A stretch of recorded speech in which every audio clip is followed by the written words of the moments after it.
let's start, and Bill will join later.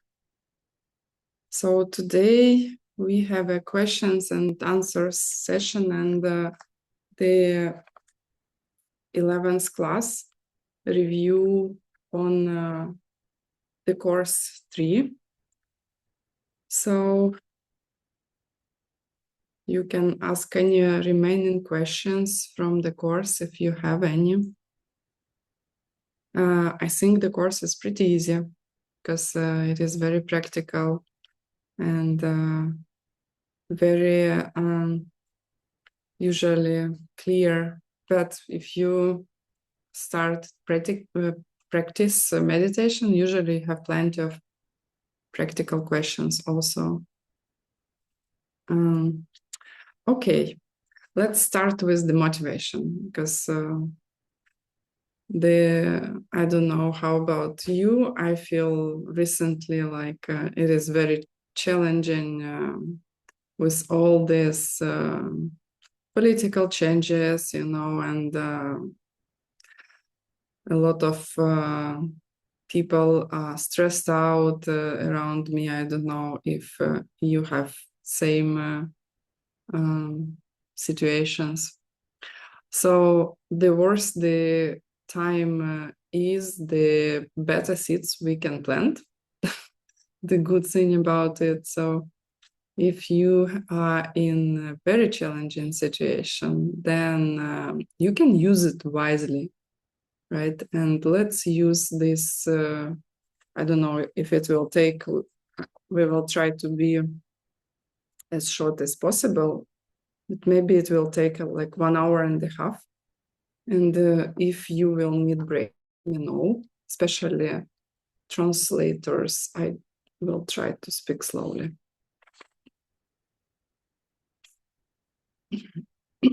Okay, let's start. So let's start with the motivation. Close your eyes and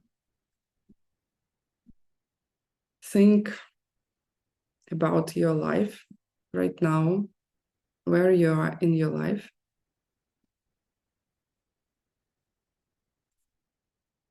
Think about the biggest problem you have right now.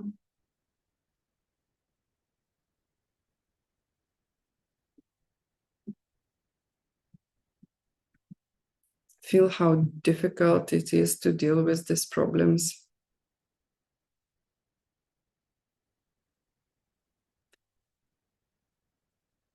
Especially because we can have it anytime, and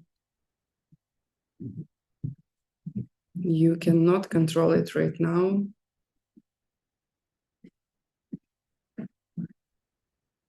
So the problem that you have is one, tomorrow you can have something else.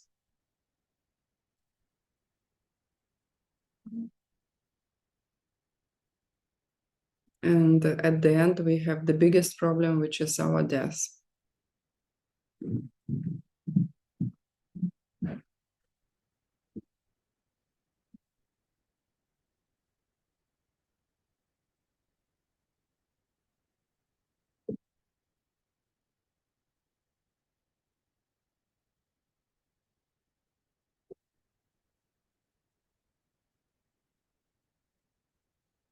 And dedicate this class to find a way to resolve not only your current problem, but all the potential problems. The biggest problem, the fact that everything you love will end.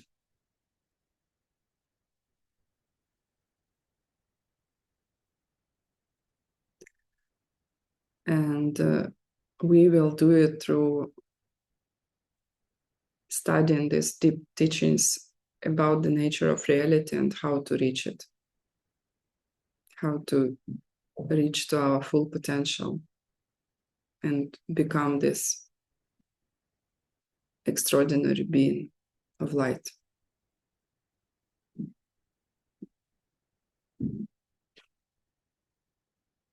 And rejoice in the fact that you have difficulties, because they make your karma so powerful.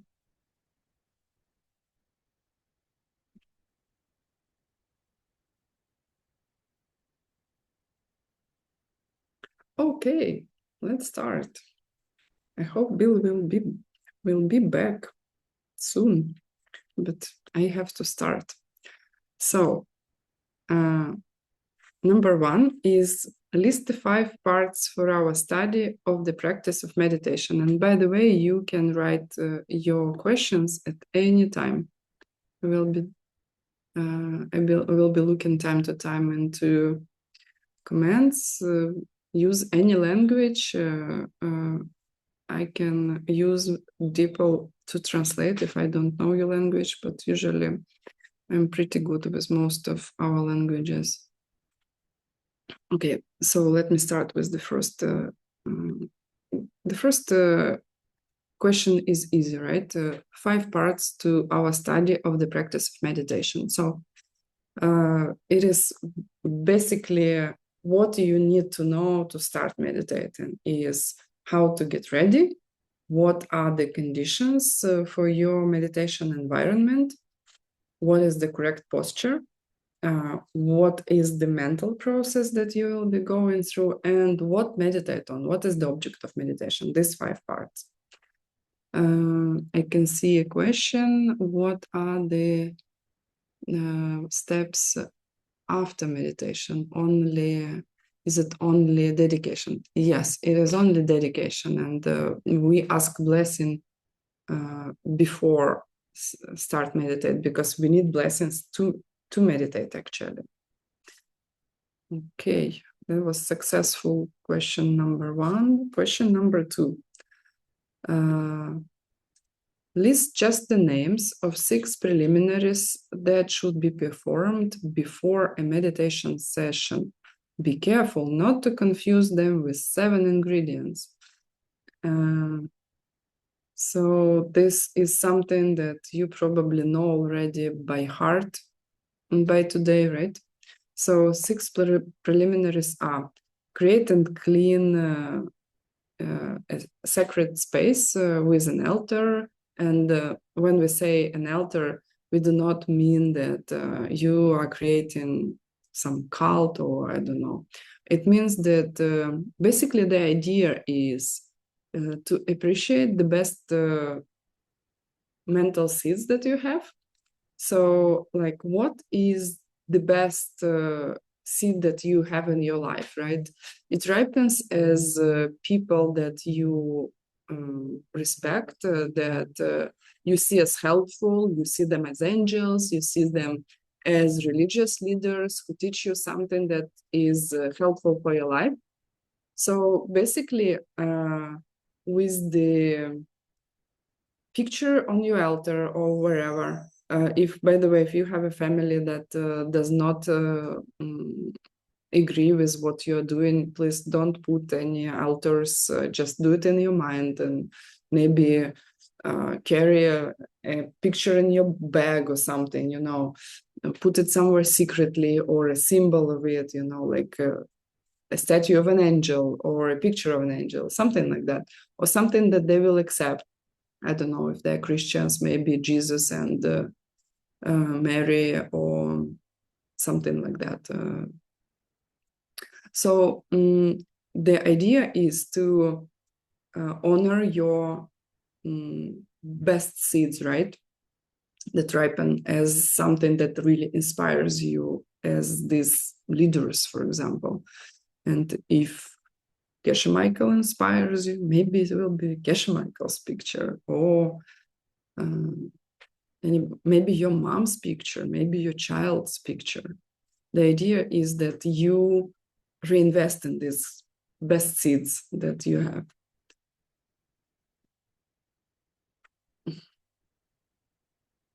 Okay, I will be back to the questions when I will be talking about individual correspondent answers, okay?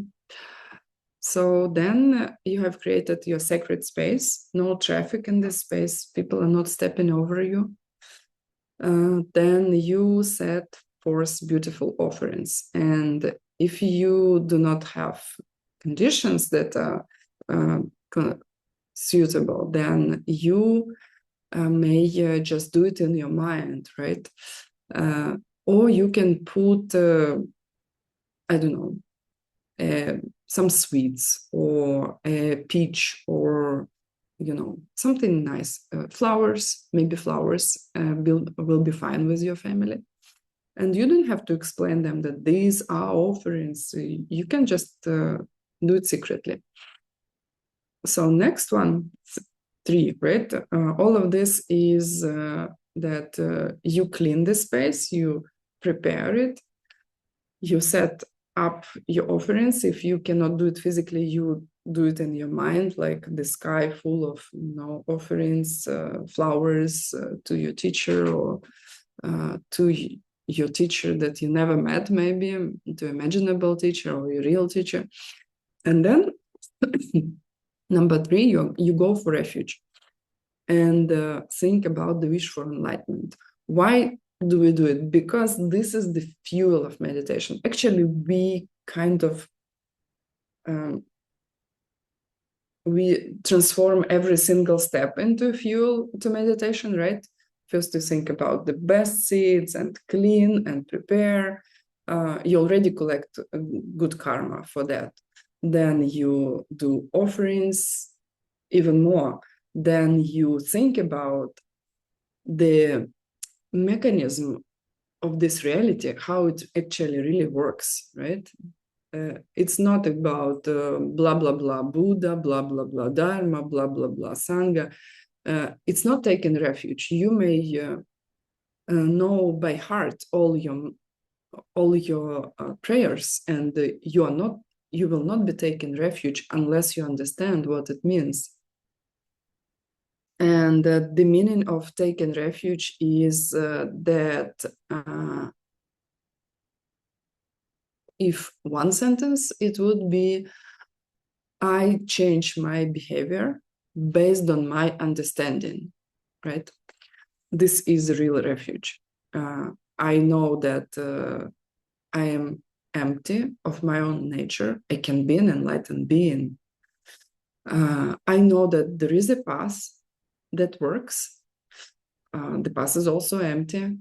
And I know that there are other living beings who walked the path or who are in the middle, who are making progress, and who have seen emptiness directly. And this is what I use as my orientation in my life. So I am eligible for this path because I'm empty.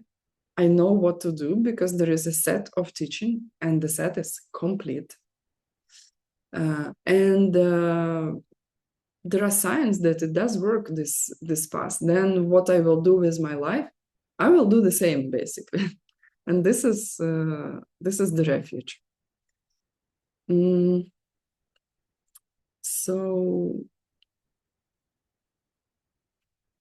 then the next step is visualize the collection of your, they call it garden of good karma or collection of merit. And I remember I was struggling with this name, especially if you read some classical translations, all these weird words like merit and wisdom, and what does it mean? And then you visualize lamas, that you never met, hundreds of them in front of you in the mid-air, right? Is it really helpful? Actually, it is helpful, but it takes probably many years to understand and appreciate. And the meaning is that these teachings come through somebody in your life, and every single person in the lineage who left these teachings and they ended up coming to you, every single person comes from immense amount of your good karma. So this is why it's actually visualized collection of your good seeds, right? These holy beings in front of you. That even if you can think about such a possibility to imagine them in front of you, all of them, everybody who participated in this lineages, right? Because there is not one lineage, right? Different teachings. I don't know. You received Tonglen from one person, Ganden Tlakyama from Ina and Bill, then 4 steps from somebody else, and somehow there is always a lineage, right? So all these people, they brought it to you, and they're coming from your good seeds, and you want to reinvest in these good seeds. So at this point, I should say that starting third point, you're already sitting, right? And you close your eyes, visualize. Then the fifth point is you gather even more good energy and purify obstacles. And this is 7 ingredients, right? There will be another question, so I will not be going into 7 ingredients here, but the point is that out of 7 ingredients, you leave out the last step, the dedication, and you dedicate after you are done with your meditation or whatever practice you are doing. Everything else you do in a row, right? So you do 6 out of 7 ingredients, then you do the last one here, which will be the preliminary number 6. And then at the end of meditation, you do the seventh part of 7 ingredients. Okay.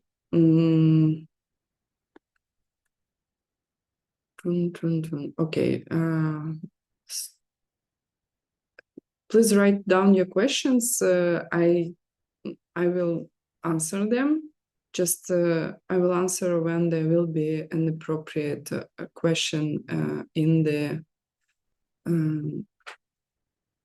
exam. So 7 ingredients. Next question.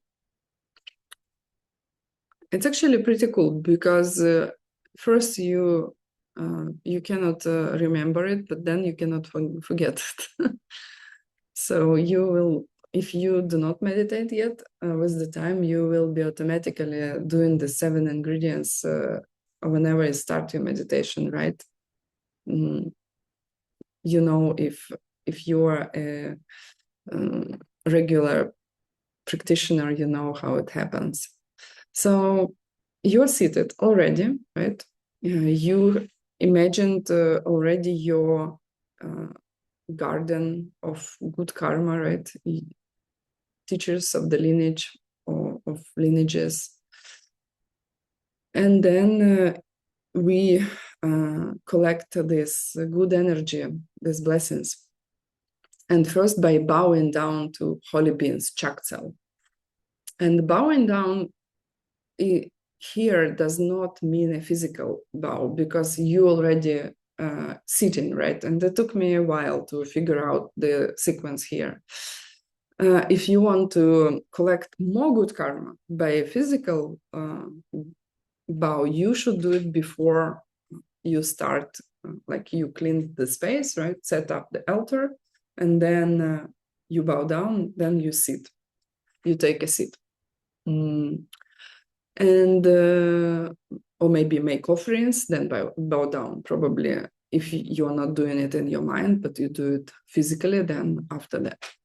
And then you sit down, think about refuge and bodhicitta, and then imagine your lamas, and then go to the 7 ingredients. So bowing down to holy being is actually being happy about their great qualities, like the fact that they are teaching you, they are interested in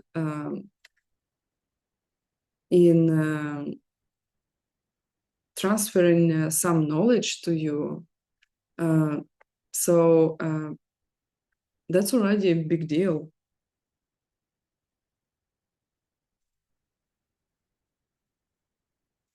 And also maybe they are compassionate, maybe they have seen emptiness directly, maybe they have done a 3-year retreat, maybe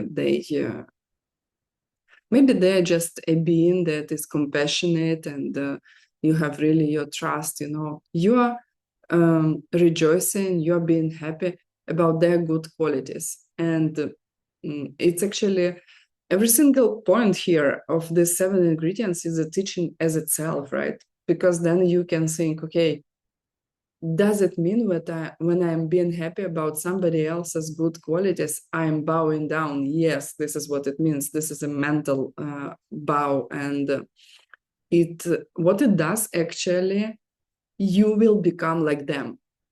If you are happy about their good qualities, you will become like them.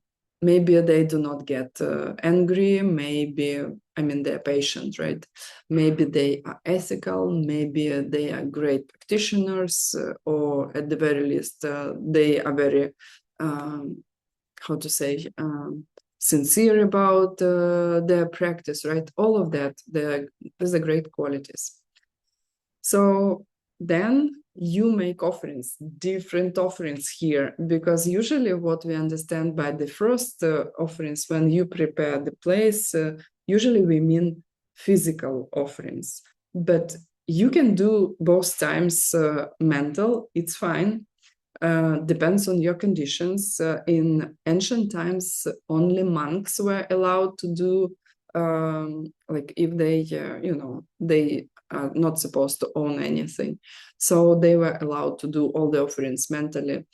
But if your conditions are such that you are living with other people on your territory and it is not appropriate to show it to them, then you are the monk in this case, because this is exactly what monks were going through, right? The difficulties with getting this physically. So it's okay, you can do it mentally, but these offerings should be different from the previous ones. So now, for example, first time you can think about flowers, like you are offering flowers, like all the sky is covered with flowers. Try to imagine it as bright as you can, as brightly as you can. And this time, usually we think about something that we have done and make an offering out of it, or going to do, but better what you have really accomplished, something that you struggled with, but followed the advice, for example, maybe didn't lie, or maybe helped somebody, maybe did some charity, or accepted a volunteer job, something like that. Confessing. I think this is very easy. Shakpa, it's when you know that you have done something you're not proud of. And then here, there is a very good opportunity to clean these seeds, especially if you meditate daily. Then it's very cool because you have this opportunity daily. You can you can basically work very efficiently with your bad seeds, because if you do it regularly, then they never grow actually. So it doesn't mean that you have to do it, but there is a range of things. Maybe I didn't do anything bad, but I was thinking things are self-existent. It is still a bad deed, right? So next one is rejoicing in good deeds that you have done yourself and others. This one is actually easy, and nobody never has any questions about this one. And it should be different. If you were offering some deeds that you have done, every time should be different. Every offering is different from previous ones. Every rejoicing about good deeds is different. Then you ask your teacher, and by this time you have usually a very strong visual image of your picture in front of you, and you ask your teacher to continue to teach you. you ask all this assembly of holy beings. And I was thinking that this assembly of holy beings is somehow different from people around me. If you are smart, you will think about people around you also as holy beings. And because if you know these teachings, you can use even bad behavior of people around you as a chance to make progress in your spiritual life. And then, very strange, but with the time, you will see them as holy beings also, trying to teach you how to live your life in a way that will be closer to the accomplishments that you want in this life. I mean, if you want to see emptiness directly, as here I can see Yulia is asking, like, how to see emptiness directly. We'll talk about it more, but it is very important to be ethical, because you cannot be stable in your meditation, and you need single pointed focus to see emptiness directly, right? So this is why the whole thing about meditation is not to be nicer, peaceful, like more peaceful, more patient, nicer. The whole thing about meditation is that you are developing, you are constructing a microscope. And then you will put this microscope on the correct subject, and we will talk about it later. What is the correct subject? And this is how you see emptiness directly. And this is just the open teaching part, how to see emptiness directly. There is more information. So when you will be done with your open teachings,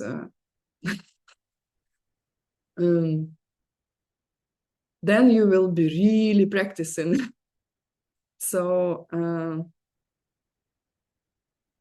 please do not be in a hurry. I mean, many people without good understanding of open teachings, they jumped into higher teachings somehow. Somehow they, due to their good karma, they jumped into it. But they didn't succeed at anything because they were missing the fundamentals, right? Because 18 ACI courses, they have to be not only done, like there are people that are doing them within like 1 year, 2 years. I don't think you can really comprehend them if you go that fast, to be honest. Because together with, it's not information. It's not, information is maybe, I don't know, 10%, 1%, but if you really practice it, then your life starts to change dramatically. I mean, you are changing maybe countries, maybe continents, maybe your life really changes. Of course, you change your work, maybe you change your partner, and some of these changes are pretty intense and maybe painful. I want to ask a question if there is anybody who feel that it is painful, the changes that they go through are painful. You can put a plus in the chat if you feel that way. And if you feel that it is painful, then this is because you are moving fast. Because if you do not change your mind, any change is kind of related to some kind of pain, right? Okay, people are going through 1 to 5 pluses pain. So you're not unique. It means that you do something, you know. And oh, thank you. Mary wrote that all the painful changes are not that painful. I can guarantee you that with the time, yeah, you will still know that what's going on is not okay. You will still suffer, but the pain that is coming from a self-existent subject, object, let's say, self-existent object, is never the same as from the object that comes from me, right? It's I didn't do anything. Pain is the strongest. And if you feel that, yeah, okay, again, hello, samsara. This is not as painful anymore, right?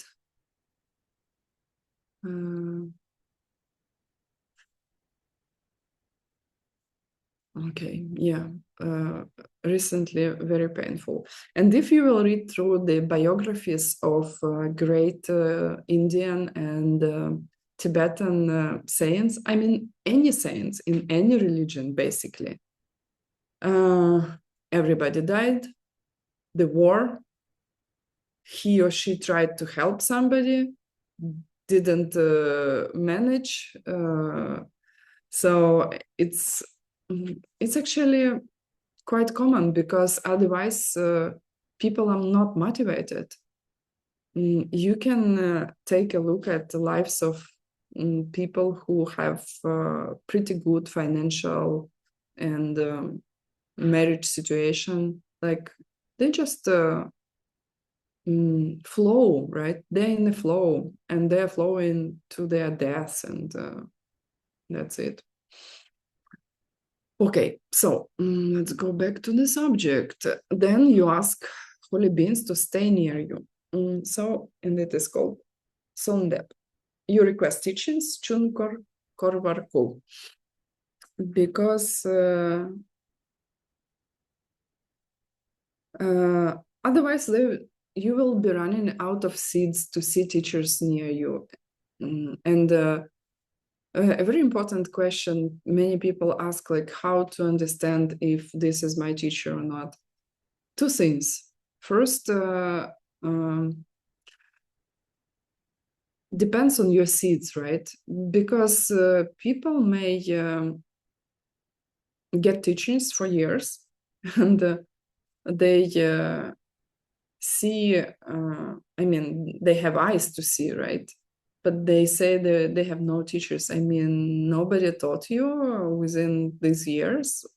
I know people finish an ACI courses and they say that they do not see anybody as their teacher, which is strange.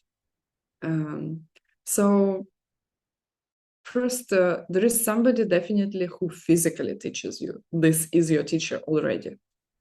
And second, seeds. You may not have seeds to see other people as your teachers, and this situation is very unfortunate because it takes efforts to plant seeds to see the teacher. And basically, these efforts are to volunteer, to serve, to study these teachings, even you do not see a person who is currently teaching you as your teacher. You try to help them, and then you see it's changing. If you have many teachers, God bless. You can be grateful that so many people are willing to spend their lifetime to teach you.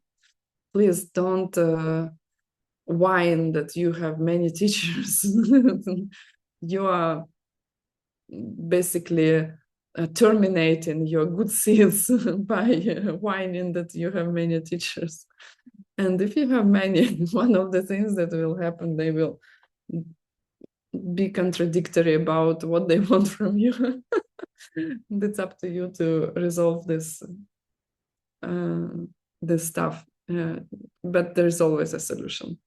and it is based on your commitments, on your vows, right? First of all, and you have a primary teacher. Always you have somebody who is primary. Then you can prioritize this one. Okay, and what we have left, you ask holy beings to stay near you because they need to teach you. They need to be your first and second type angels, right? Especially second, very important and very efficient. Yeah, you know, right? It's a joke. First type angels are angels that you like, and second type angels are difficult people in your life that teach you sometimes much more to be compassionate and wise. So, and then at the end of meditation, you dedicate your goodness that you have created to all living beings. Nova. Some people, they are afraid of giving away your seeds. I think you probably know that you cannot really give it away, but with the wish that you want everybody to get this karma, you multiply it immensely, not only for yourself, but also for them.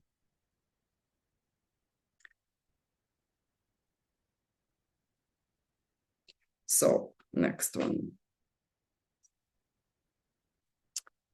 Next one is these 7 are part of which of the 6 preliminaries, and we have already answered this question. It's a part of the 5th preliminary, right? And all of them, they are acting to gather power of goodness, and only one, Shakpa, where we confess, is to clean obstacles. Can you imagine, even you think about it, it already affects your meditation, and it does. Then,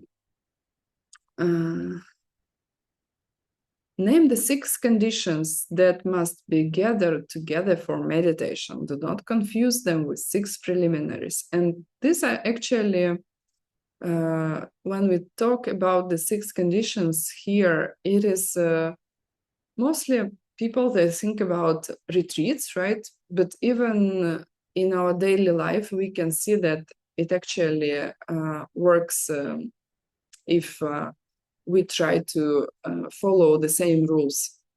So first of 6 conditions is to stay in a conducive to meditation place. That means it should not make you sick, it should not be noisy, because enemy of meditation number 1, we have done reels recently about this enemy. We went with Bill and I went to a beach, and Katya was taking a video of us, like we pretended to meditate in the middle of the crowd with the ball. Kids were playing with the ball, and the Bill almost was bumped with the ball in the middle of it. So should be quiet and healthy place, right? Second, live simply. Don't get many things. And this one, oh my God. If you have ever been to Diamond Mountain, you have an idea how simple the life of 3-year retreatants was. Like even the biggest house that actually disrespected. There was one couple that did not respect the rules for the housing in the 3-year retreat. And even their house, like it's more simple than normal people homes, right? And the thing is that the more stuff you have, the busier your mind is. And I can tell you that I made this mistake. I don't know how to correct it right now. Probably cannot do anything right now about it. But at some point I had my stuff like in 5 different places on the planet. Like I have my stuff in my parents' house in Poltava, some shoes, like I even remember which shoes I have there. Some paintings. I have some stuff in my 2 apartments in Kiev.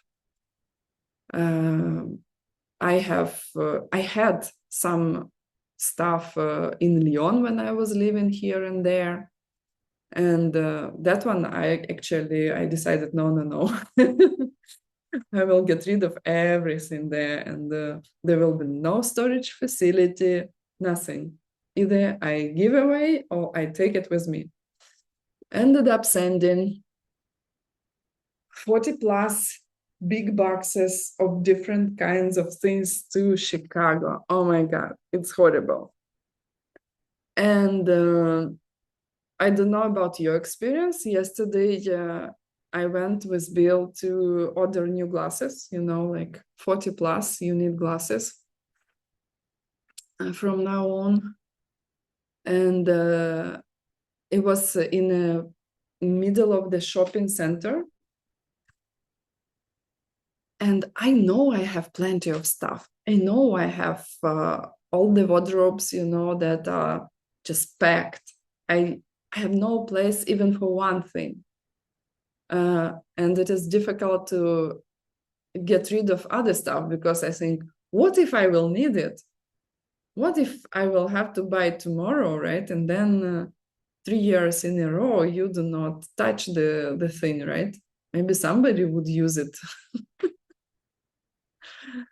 So, and I'm working with these things for 10 years already and still have issues. I'm buying less, it's true. And I try to buy if I give away. If I give away something, then I have the right to buy something. But then I say, I talk to myself, no, I really need this one because you know what? I am a mini blogger.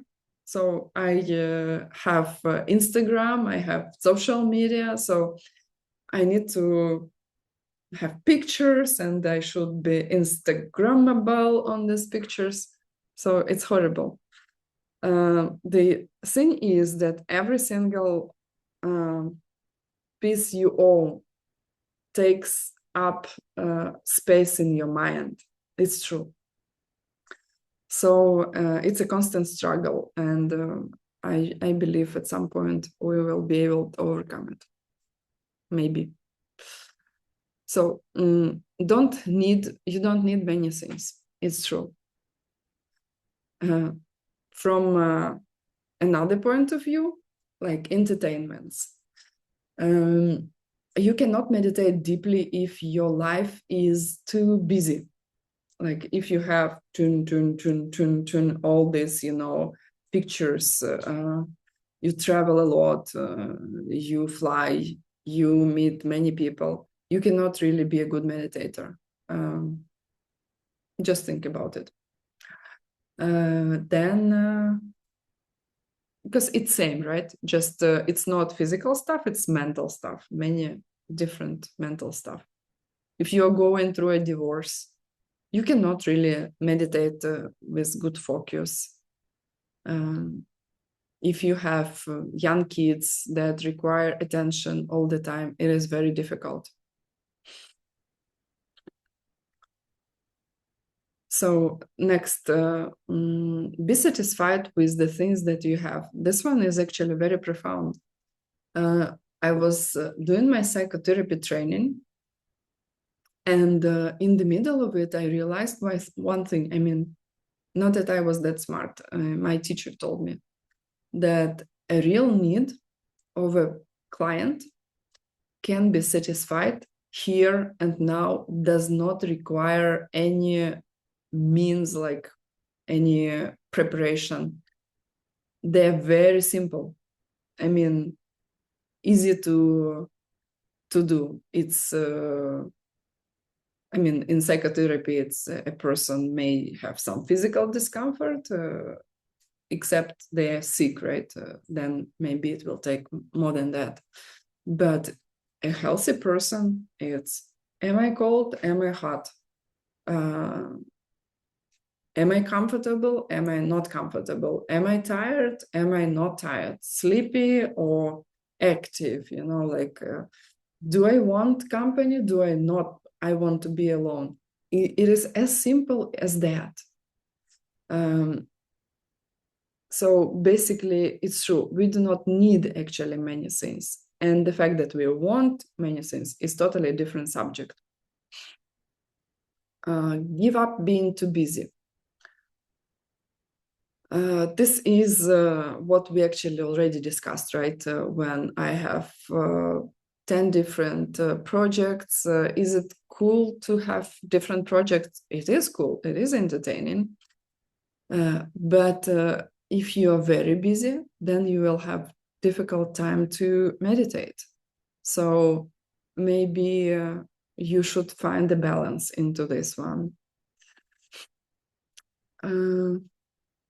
Then the next one is maintain a very ethical way of life. It means that if you do even a short retreat and you have some kind of ethical issues going on in your life, then you will be focused on these issues. Because even an extremely unethical person, they still have same, like deep inside of them, they still know that they're not doing right. And they will be forced to face it if they will go deeper, like in a retreat. And Bill says that he remembered in his 3-year retreat things that he has forgotten a long time ago. I mean, he would never ever be able to go back to these memories if he wouldn't be in his 3-year retreat. But we actually store everything, like all the painful moments, all the joyful moments, things that we were thinking were the biggest part of your life, of our life. We actually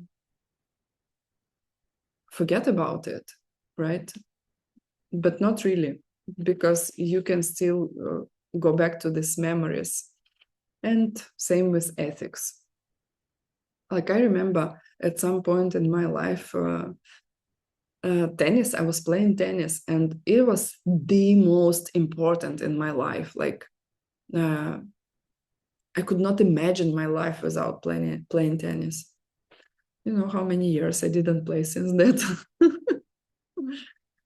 20, I don't know. So get rid of sense desires and desire for worldly pleasures. And here it is important to explain to, I mean, every single one of you will have students or has already, right? So this one is the most easy to confuse. People, they were thinking for centuries, then get rid of desires and pleasures means to refuse them. It means I have them, but I say, no, I'm higher than that. Or like, I think that it's bad to have them, and then I will refuse it, and this is the correct ethical way of living or something. If you do not have this, if you do not have this, how to say, acceptance of your desires, if you do not know them, it will hurt you. I mean, one thing is to have them, another thing is to chase them out of misunderstanding where it comes from, right? So there is nothing wrong with having a good cup of coffee, or I don't know, it's still 11 a.m. in Chicago. So I'm thinking about coffee, right? Good cup of coffee. Or nothing wrong to have a good dinner, fancy, delicious food. Nothing wrong with being in love with a partner that you like, right? Wrong here is if these desires are incorrect, you do not know where it comes from, and you are happy to hurt another person to get it. So here, you can have your desires, and you can have things that you like. Maybe if you have too many of these things, right? I don't know if you have seen, we have done a joke like about logic, right? Using logic, you can convince your husband that actually it's a joke of Draga Elenska. Just put it into words. I have only 2 rings and 10 fingers, right? I don't need 10 rings, on every single finger. I don't even want it. But there is nothing wrong to have diamond rings. You may be too busy if you have too much stuff. You need to protect also this stuff, right? Diamond rings you cannot just put somewhere outside of your house, or I don't know. It needs kind of your oversight already, right? Or like I'm going to when I'm traveling and I do not know if the location is safe, so I just put it backside, that you do not see that I have diamonds. And so it's light protection, but it requires me thinking about it, right? So we should be careful. You can have all the pleasures you want, except they may distract you if you think they are self-existent, or you may collect bad karma if you think that you can get it by hurting other people. So okay, let's move to the next one. Briefly describe 8 characteristics of correct meditation posture.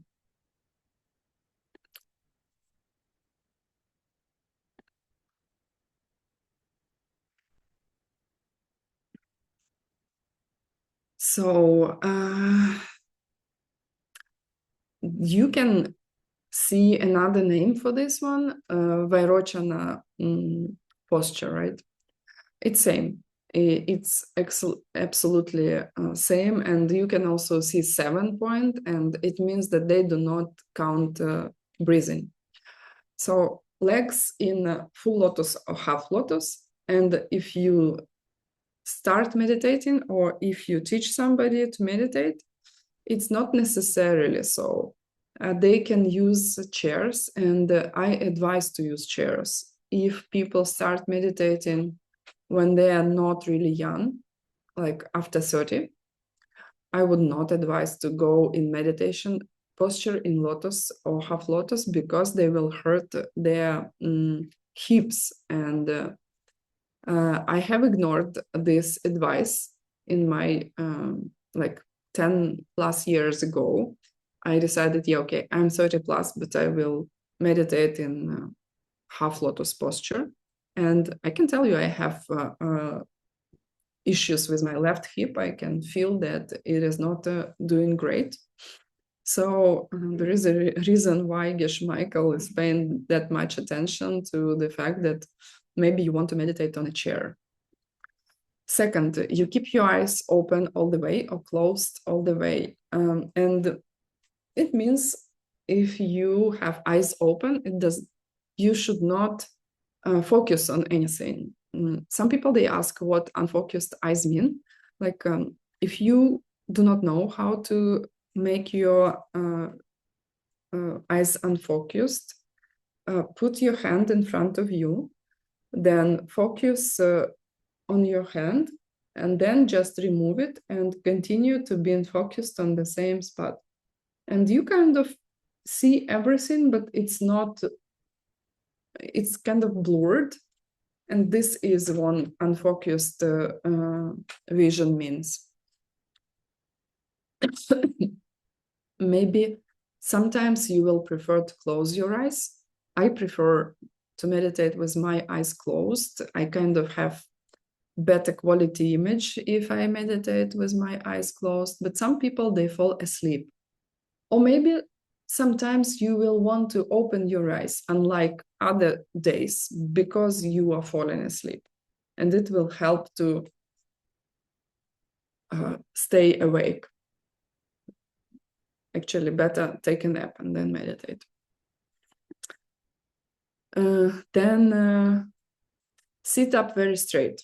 We want to get our channels as straight as possible. If you do not have back issues like I do, so you may not have difficulties. I always have difficulties and have to adjust a lot. And here, what I can share with you, that there is a special neutral position, like it is usually more back than I can think. And then you get into a neutral position, like almost like, how to say, like almost vacuum, like you feel that you are light, your body is lightweight. And usually we have the tendency to be too much, lean too much forward. So it is like something like that, right? Shoulders, same level, self-explaining. And your head is neither tilted up nor down. It's just in neutral position. Imagine somebody is dragging your hair on your tip of your head, like using as like a rope or something, and then you will get naturally in the correct position with your head. These lips stay neutral, loose. Your tongue is in natural position against the top of your mouth. And the last one is you decide that you will not move and you count your breathing. You kind of go from being focused on more or less everything, and you make a decision. Okay, I shrink my attention, and now it is following only my breathing, exhales and inhales, and we do 10 of them. If you lose count, that usually you do, you restart from 1. And if you will be sincere with you, even if you meditate regularly, very few people can count till 10 and never lose their attention that should be on breathing. Okay, that's it. I don't know where my husband is. He had to be home already. Okay, let's go on. Maybe we will have a questions and answers session if he will not show up today.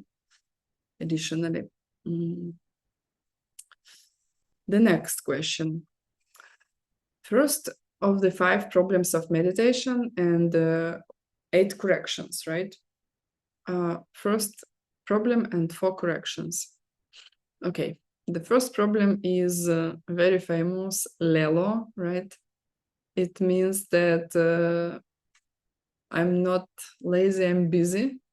I don't feel like meditating today, or I have a meeting, I have work to do that is urgent, I didn't sleep well, I'm hungry, I don't have time, etc. So, and this problem, oh my God, it can keep you forever from reaching anything in your life with meditation.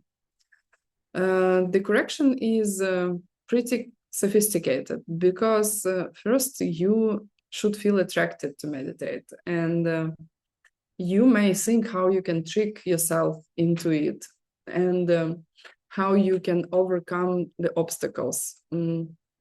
But first you should feel attracted, and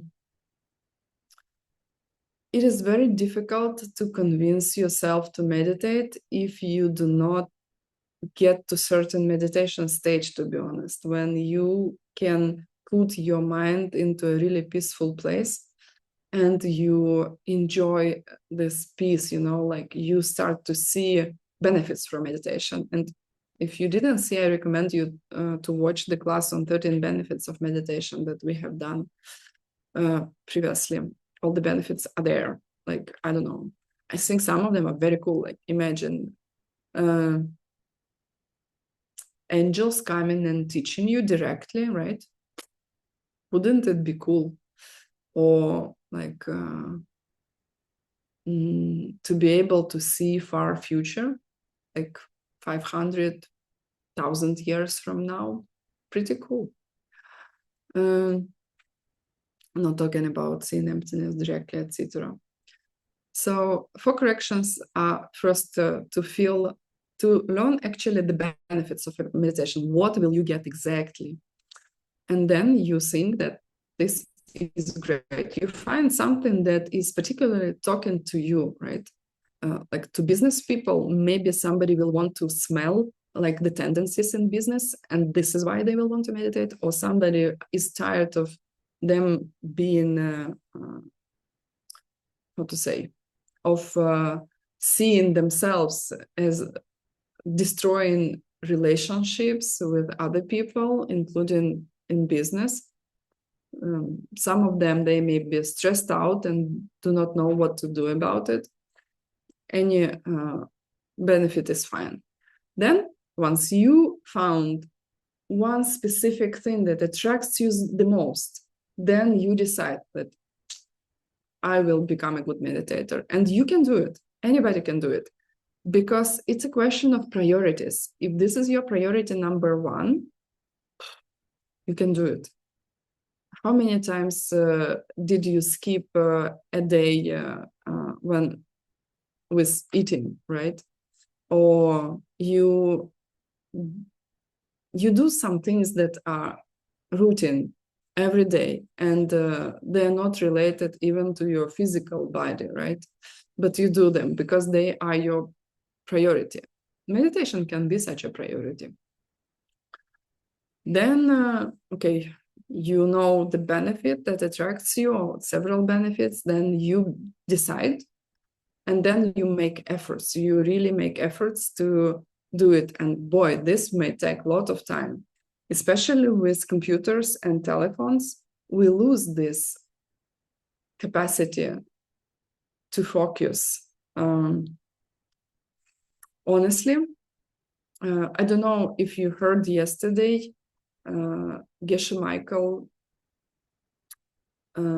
talking about during his Shrines and Tower classes. He was talking about next level he's creating, DCI level. And he says that it will be about the Good Night Book Club. You may know that there is a program, Good Night Book Club, connected to Shrines and Tower, Mixed Nuts. And the program is 10 p.m. You stop all your research in your phone, like scrolling and swiping, etc.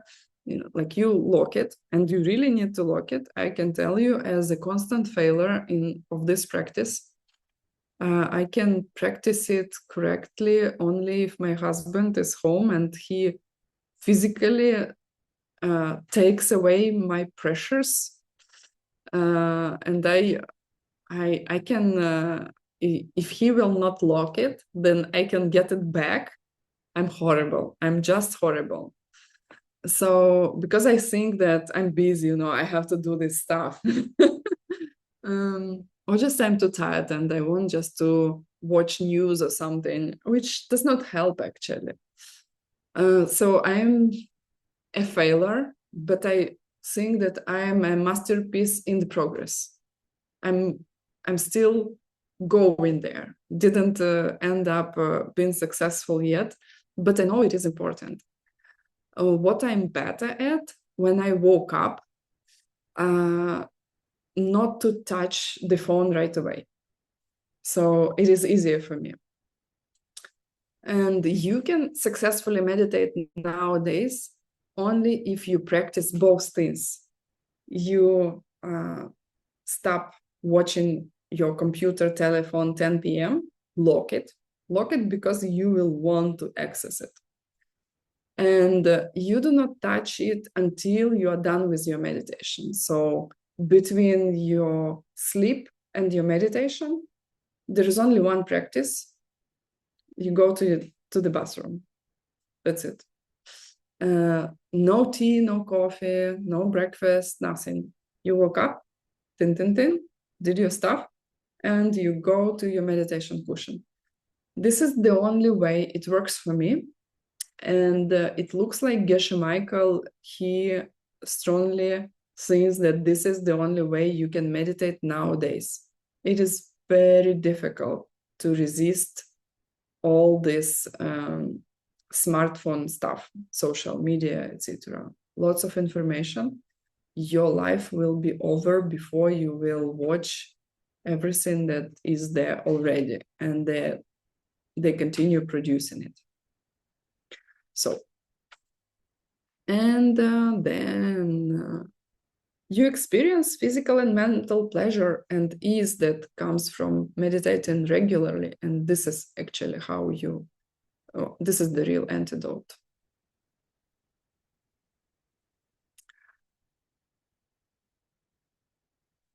Okay. Then name third of the 5 problems of meditation and its correction. The second, you remember, was forgetting instructions, but basically we forget the object. And the third one is dullness and agitation, mental dullness and agitation. And we correct it with watchfulness, right? I don't know if I don't want to spend much time here because I think we discussed it in details during the classes. So I think kind of we can skip this one. What is the difference between gross and subtle dullness in meditation? So obvious dullness is you have fixation on the object, but you do not have clarity, right? It means that the colors are clear, the shape is clear, but you do not have like brightness of the object. It is not, it's very difficult to explain, right? But it's like foggy. The picture is not really bright. Like yesterday I was trying the new glasses on and comparing to my old glasses, like I could really see, like I can really read these letters, and it's very similar to this sensation. Like from one side, you can see it better, but there is something more to that, because it is also about your state of mind when you feel this almost joy to see this object, like you're alerted, like a dog that heard the magic word walk, or my cat who heard the magic word Сёма кушать, Сёma, let's eat. So something like that. So bright, and it should be bright and clear. So with the subtle dullness, that was obvious, right? With the subtle dullness, you can have the object in front of you, you can see it clear, but it is not intense. It does not have this intense feeling to it that makes you, like, what to say, more energized, like you are in real contact with the object. And so this is missing. This is the difference between gross and subtle dullness.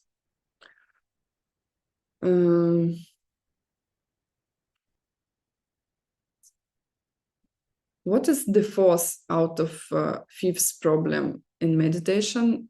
How to know it has occurred?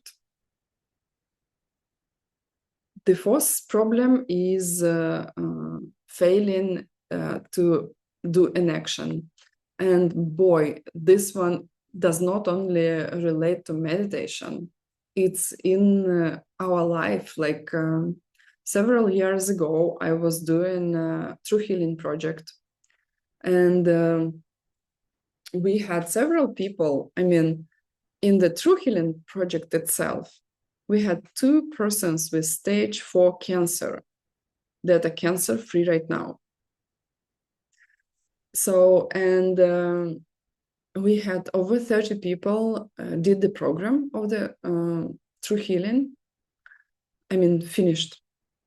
And all of them, they had some kind of success. And I would say the measure of success depended on 2 things: the level of their depression and how long they were meeting their 4 steps partner, mainly these 2 things.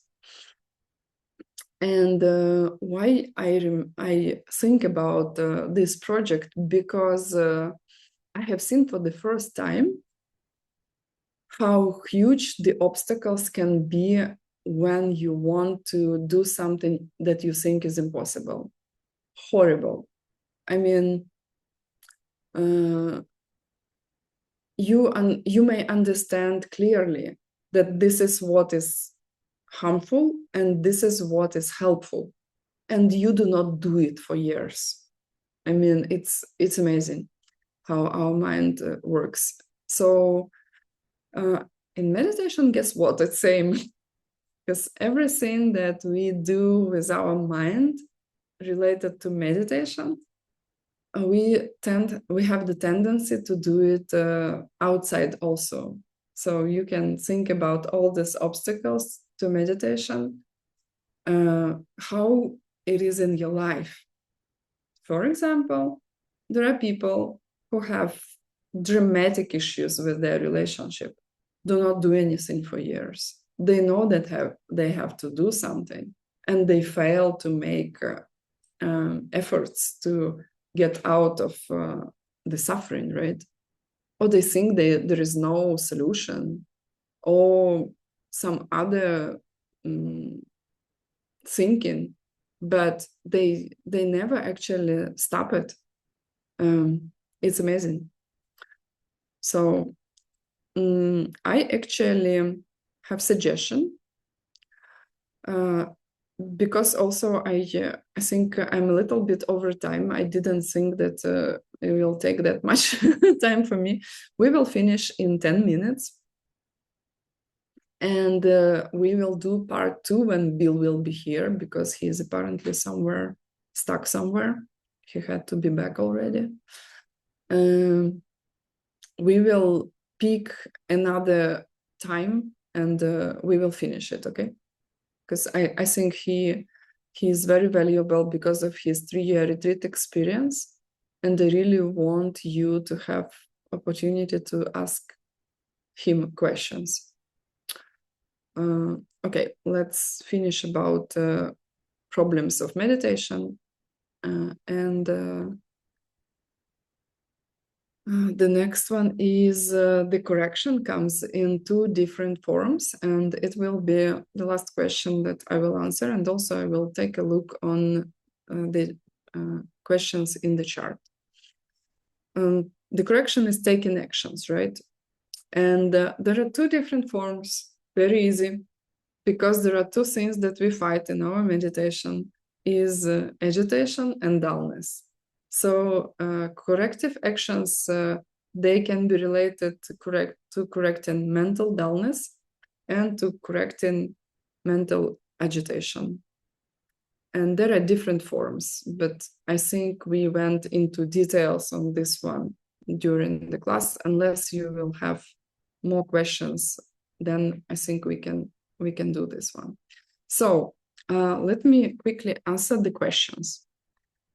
first, I understood that there should be a place, how to sit, how to prepare your mind, how to practice against agitation and dullness. Now I would like to get how to see emptiness directly. I will answer you, and you will think I do not answer, because this is what I felt when they did it to me once. But it will be an answer. This will be an answer. You should finish your 18 ACI courses first,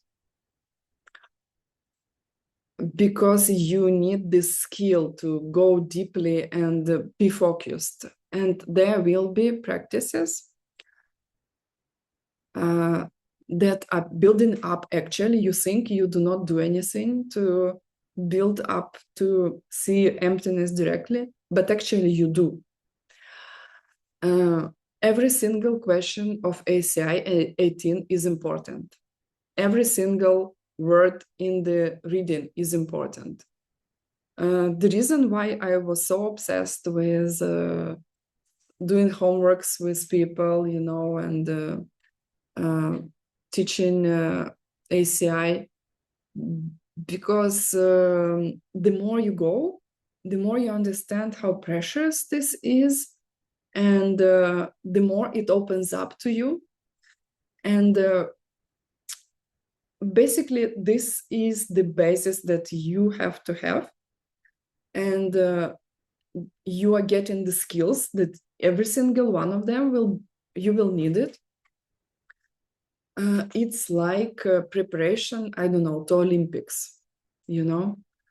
You need to go through a very sophisticated training to be able to run at Olympics, right? And some of the training will be physical, but you will not be only running, because you need also psychological preparation. People who win sometimes are not the fastest, but people who can tolerate stress, who can see themselves as winners, and many other stuff, right?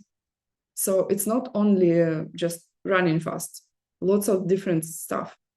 Or not only you should be running fast, but also be disciplined, right? There were many genius level athletes that, I don't know, got drunk or went somewhere like just undisciplined, right? Or were drinking, that is completely forbidden for many, many years. But guess why it is forbidden? Because it happened, right? And many things can happen. So ACI 18 ACI courses first.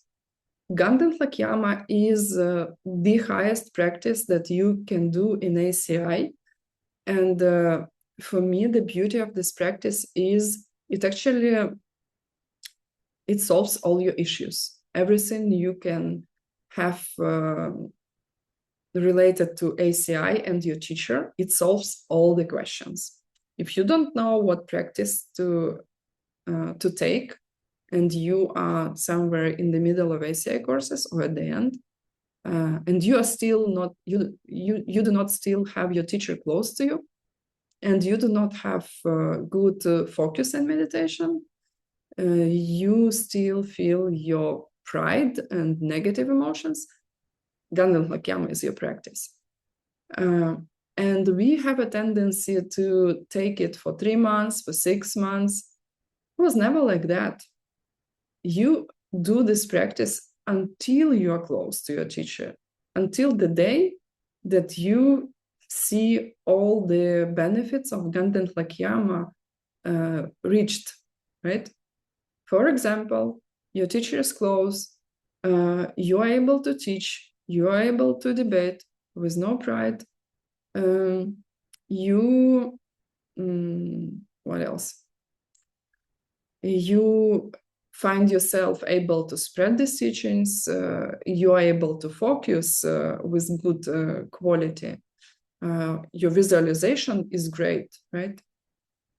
So it's not a practice for 3 or 6 months. Actually, we are supposed to practice it until we will find our teacher and be close to them. So this is the answer. And at some point, you will have practices that will be more powerful than open teaching practices, that will be about seeing emptiness directly. If you want to start practicing it, there is another beautiful meditation called the lion's dance meditation. And maybe we should teach this meditation also someday. Maybe when we will be back from India, because we will be gone for almost 2 months, considering the flights and all the rest, to study Tibetan and to meet several important historical figures in India. So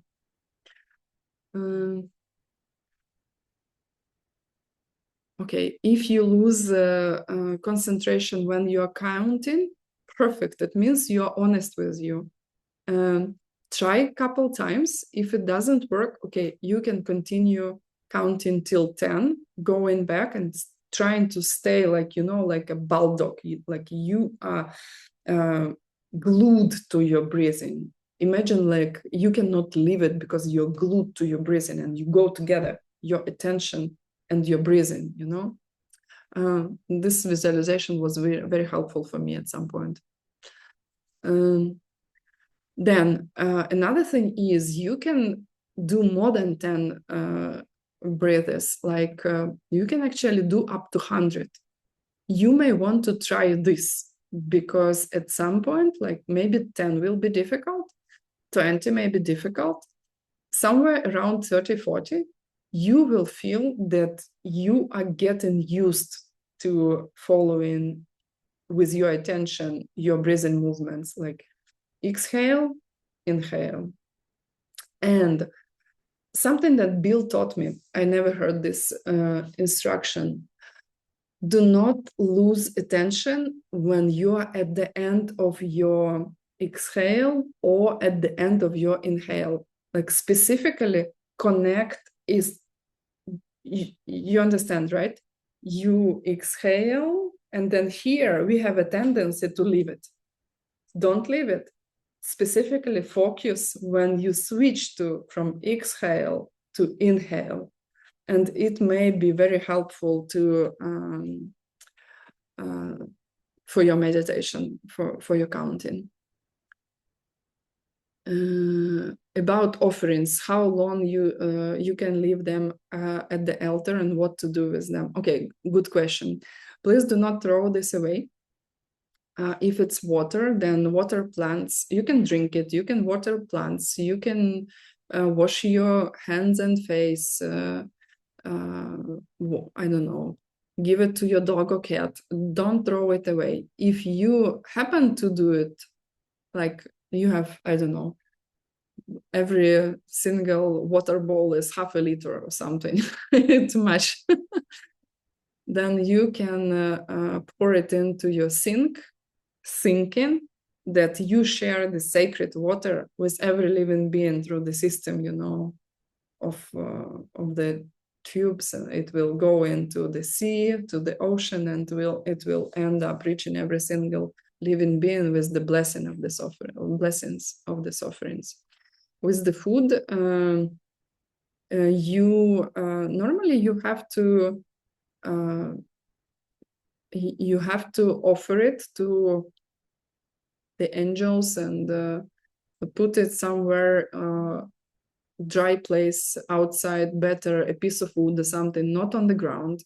Never throw it on the ground. So you basically need to respect the offerings, right? You can eat it or give it to your family members. There is a special mantra when you do it.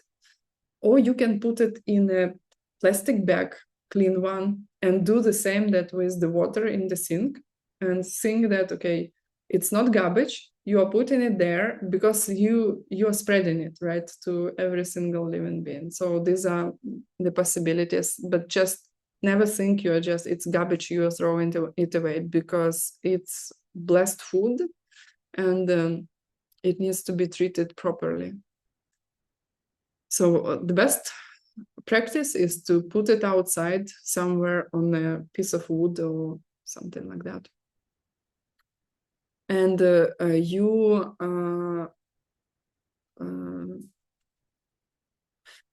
deconstruct your offerings on your altar every single night. You don't leave it for the night, usually. This is the practice. Okay.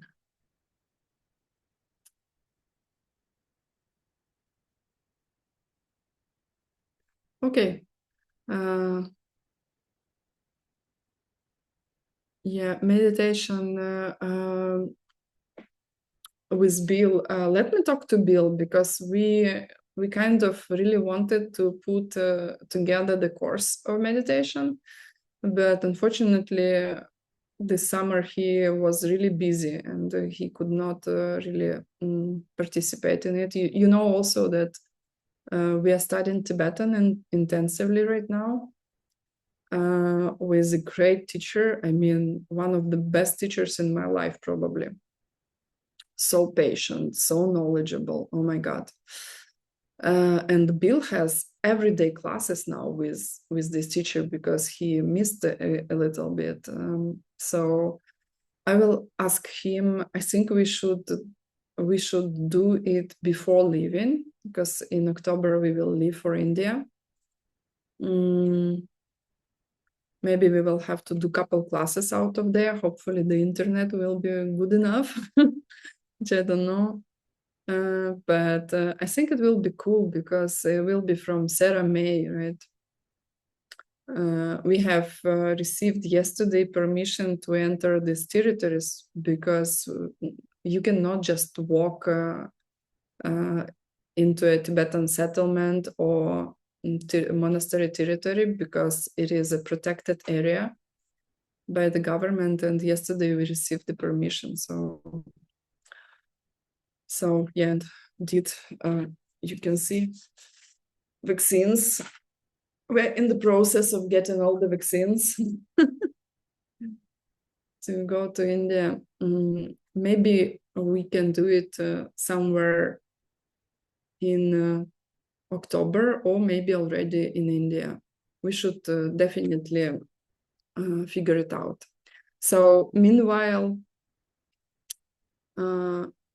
thank you for your attention, and I will talk to our coordinators, ACI coordinators, to schedule another 1 hour, probably 1 hour and a half of the second part. I don't really want to just answer these questions, right? You can read the answers on your own. I tried to give something more valuable than just correct answers. So, and it takes time. But sorry for that. Took longer than I expected.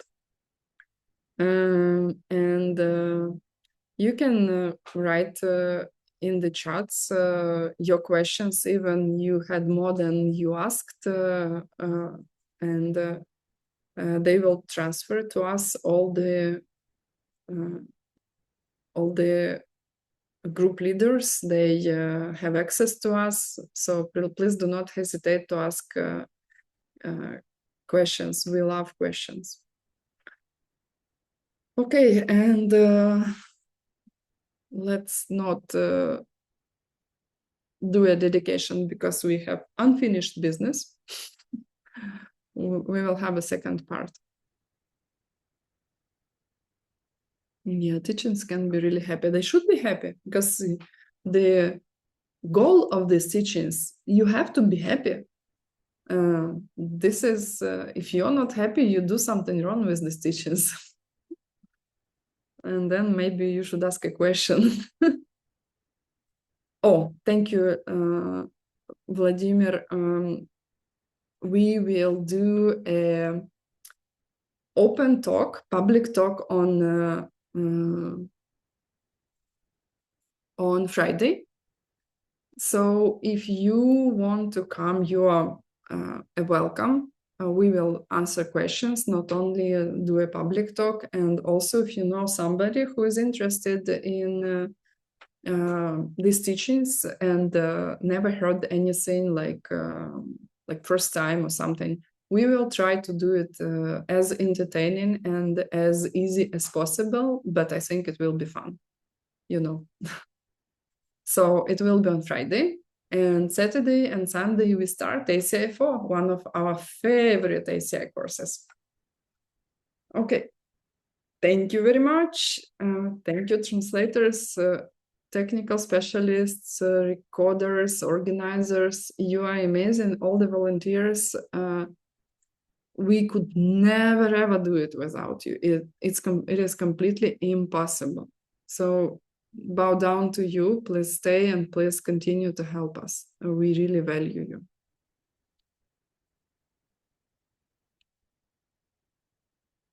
Okay. Thank you.